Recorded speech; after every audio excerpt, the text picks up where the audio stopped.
Hello, everyone. It's Brett from the Real Estate Role Playing Group. Welcome to week number 22-42.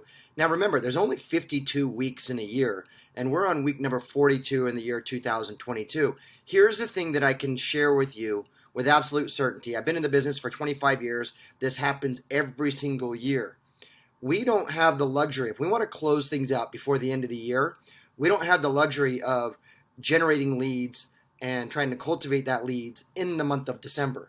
Everything that you do, if you want to close more transactions by the end of this year, so you're realizing those commissions in 2022, we really have until mid-November so that we can actually get them into escrow, get them under contract because of the amount of time it takes from going to contract to close. So we need to ramp things up. We need to focus more on lead generation. We need to focus more on lead conversion. Don't necessarily worry about the people who are on the fence. Don't worry about the people who have conditions. Find those people who are needing to sell now and before the end of the year. Those are probably people that you realized those leads months ago. So you're probably going to find that business in your lead follow-up. You will still have an opportunity of finding that now business, especially if you're going after listings. You have expired listings, you have old expired listings, you have for sale by owners. Those are all those are sources of business who are traditionally ready to move forward sooner than later. And you need to practice your scripts. You need to update your skills. So let's talk about what's going on this week in the role-playing group. So as far as scripts, Monday we're doing lead follow-up.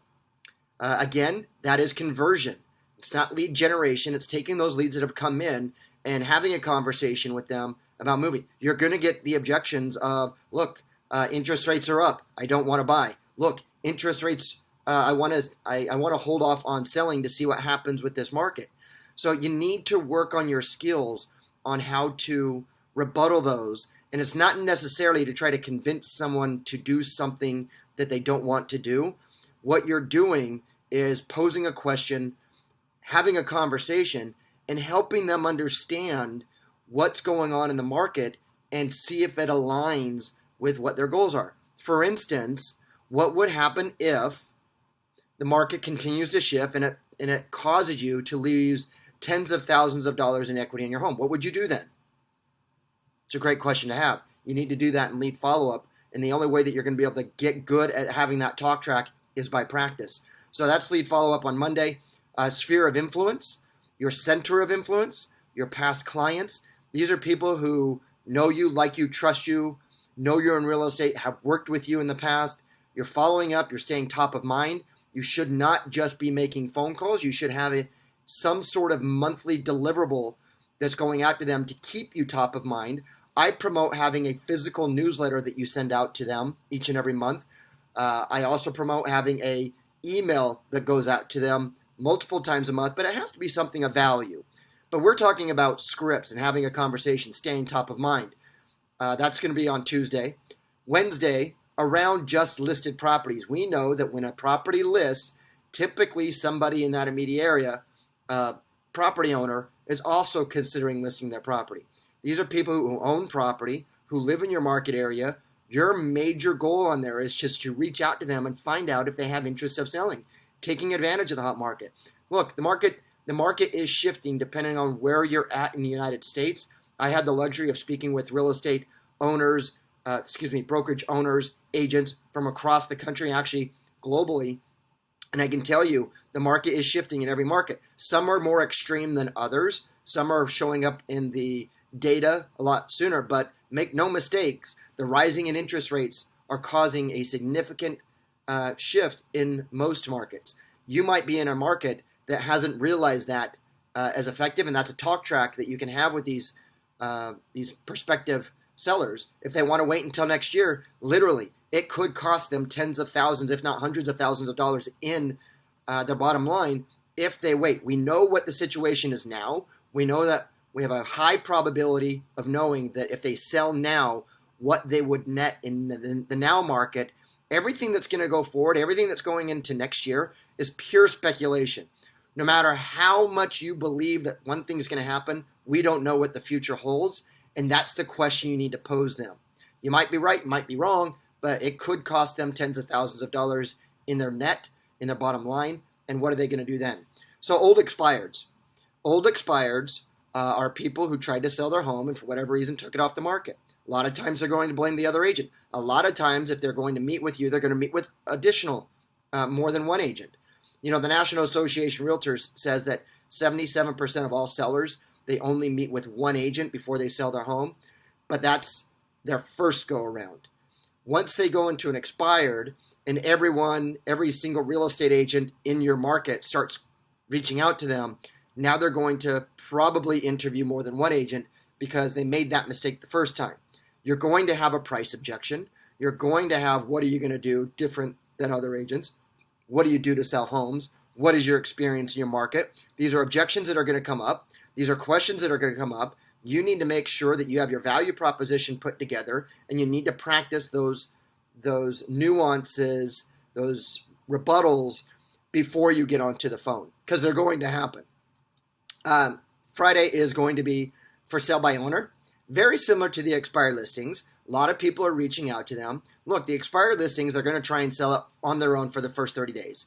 Typically, that's always going to happen. There's nothing magical that you're going to be able to say that's going to convince them otherwise in most cases.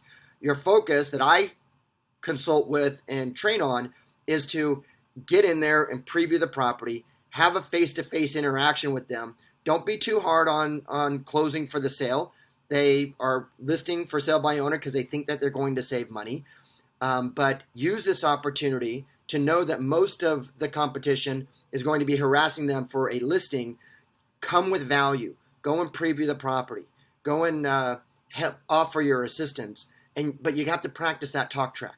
So that's what we're going to be doing on scripts. Here we go into objections. Objections are 9 a.m. Pacific Standard. Monday, we're starting to see these objections come up. I want to wait until. Now, you input the reason on that. Funny thing is, when you go to the schedule and you link to the video training that I did this training probably a few years ago. It always comes up. It always comes up when somebody wants to wait until the market shifts. I want to wait until interest rates come down. I want to wait until after the elections. I want to wait until after the holidays. I want to wait until next spring.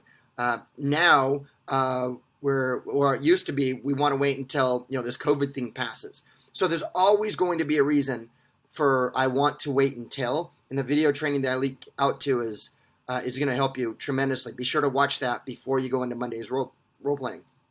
Tuesday, I'm going to take a break and no rush to sell.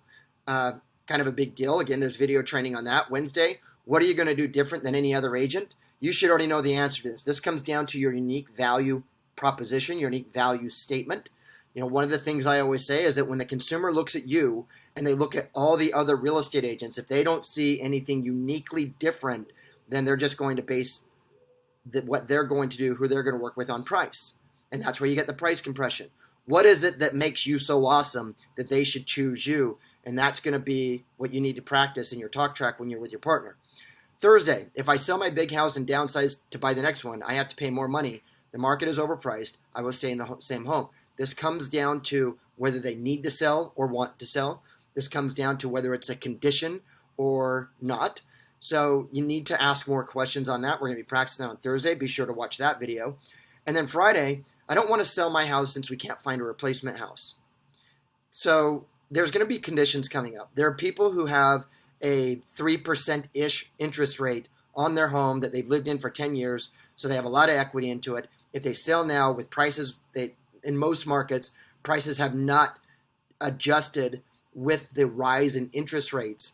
I believe it will, and it is logical thinking for a seller to think that way as well. You need to ask questions. You need to find out if it's a have to sell or want to sell, and focus on the people who have to sell, and don't try to beat your head on and knock yourself out and trying to convince somebody who wants to sell into a market where they see things much differently. Don't make them wrong. Okay, be a trusted advocate. Share with them, ask questions, and go forward, and then move forward accordingly based on their needs and wants. And then last, Excuse me. Tuesday. Tuesday is pre-qualifying the listing appointment. Tuesday is also pre-qualifying the buyer appointment. You need to practice that. You need to practice, just like a doctor, when you go into a doctor office, what ails you, you need to ask questions. Pre-qualifying means, are you going to go on that appointment? And again, focus on half the sales, half the buys, not the want to sales, want to buys. Thursday is a listing consultation, buyer consultation. That's what we're doing this week. We got more things coming up into the role-playing group. We have an affiliate program that I'm about to launch, so you're going to be able to get paid on if you recommend or refer somebody who joins into the group. So I'm very excited about that. I have some technology that we're going to release. I'm going to be talking to you guys about the do not call list and cold calling and the technology you need to use. And I'm going to be bringing that to you as your membership within the role-playing group. So a lot of cool things are coming up. And that's all I got for today. And so happy role-playing. Get out there. Have conversations. Schedule appointments. Take those listings. Work with those buyers. Close those deals. Earn that commission. I'll see you guys next week.